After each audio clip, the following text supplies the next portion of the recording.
તો hello friends, આજે આપણે બનાવીશું દૂધીની ખીર.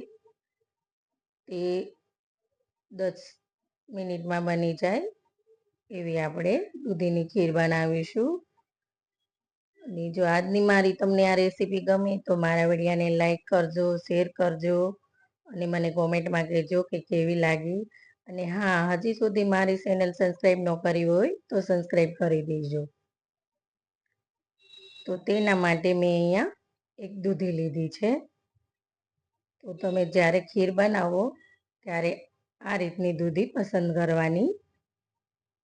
તો હવે આપણે તેની ચાલુ ખેડી લઈશું.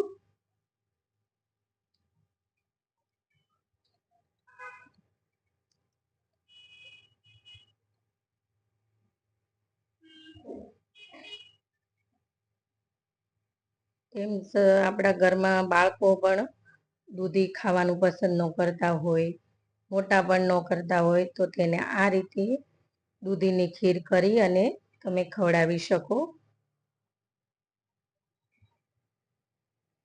તો હવે આપણે આને કટ કરી લેશું. હજી એક કટ કરીને આ રીતે આપણે વચ્ચેનો ભાગ કાઢી લેશું. તો જે આ વચ્ચેનો ભાગ હોય છે તેમાં પાણીનો ભાગ વધારે હોય, એટલે આપણે આ વચ્ચેનો ભાગ કાઢી લેશું, જેથી આપણી ખીર પણ એકદમ મીઠી બનશે.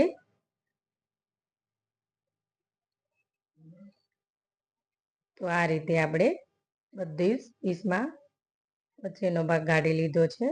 અને મેં અહીંયા ગ્રેટર લીધું છે, તો તેને આ રીતે ઝીણા શેદવાળું છે ત્યાં જ આપણે ખમણી લઈશું,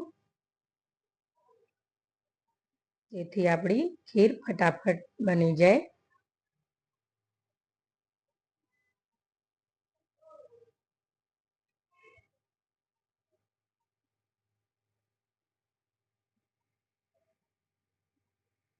તો મેં અહીંયા બધી જ દૂધી ખમણી લીધી છે. તો તેને આ રીતે આપણે પ્રેસ કરી અને બધું જ પાણી કાઢી લઈશું. આપણી દૂધી કૂણી હોવાથી તે આ રીતની થોડી કાળી પડી જતી હોય છે.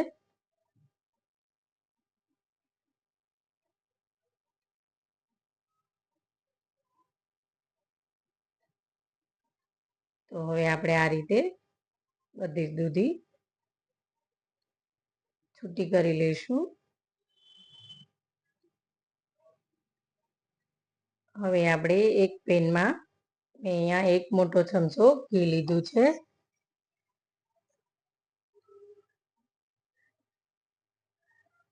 તો આપણું ઘી પણ ગરમ થઈ ગયું છે. તો હવે આપણે આ દૂધી છીણેલી છે તે આમાં નાખી દઈશું અને આ રીતે આપણે મિક્સ કરી લઈશું. આપણે આને 4 થી 5 મિનિટ સુધી ઘીમાં શેકી લેવાની છે, જેથી આપણી દૂધી પણ એકદમ સોફ્ટ થઈ જશે.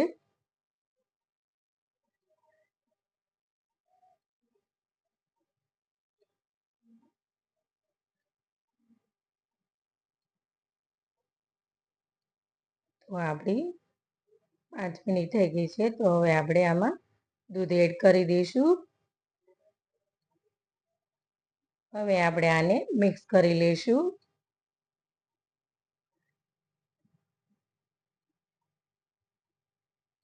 તો હજી આપણે આને 4 થી 5 મિનિટ દૂધમાં કૂક થવા દઈશું.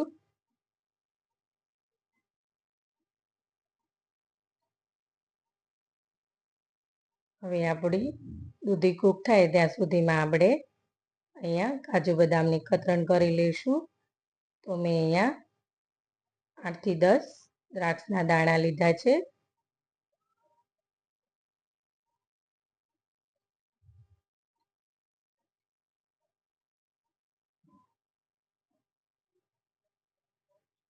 આ રીતે તમે દૂધીની ખીર તમારે ઉનાળામાં ખાવાથી લૂ કે તડકો લાગતો નથી.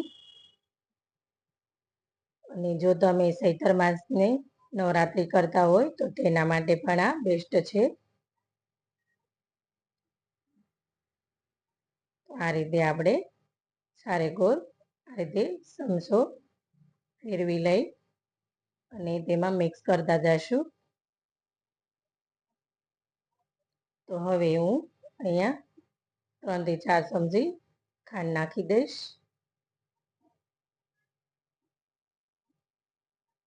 તમે જેવું મીઠું ખાતા હોય તે પ્રમાણે ઓછી કે વધુ તમે કરી શકો.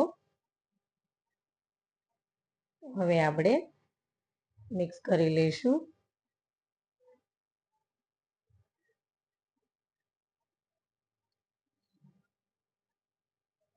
આપણી ખીર બનીને રેડી થઈ ગઈ છે.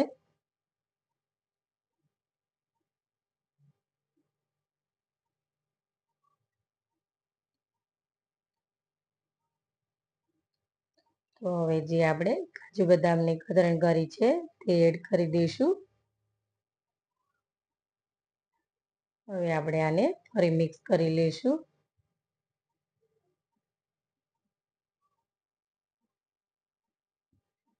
તો મેં અહીંયા જાયફળ લીધું છે. તો આ રીતે આપણે છીણીને જાયફળ નાખી દઈશું. જો તમારે તેની જગ્યાએ એલચી નાખવી હોય તો પણ નાખી શકો. અને આમાં જાયફળનો ટેસ્ટ વધારે ગમે છે.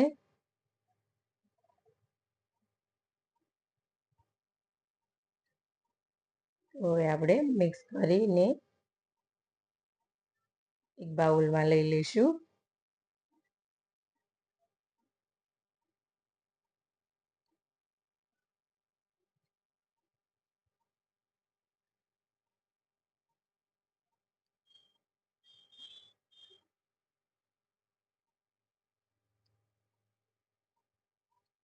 તો બની છે ને ફ્રેન્ડ્સ એકદમ રબડી સ્ટાઇલ